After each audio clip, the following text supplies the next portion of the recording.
He's all alone.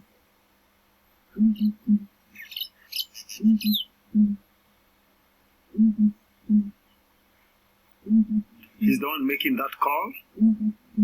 Actually, they travel in a group of between 3 to 5. This is one of the birds. When I see him, he reminds me of Valentine's Day, red and black. That same call is making the local community that doesn't like this bird. They think that it brings them a bad omen. It's quite superstition.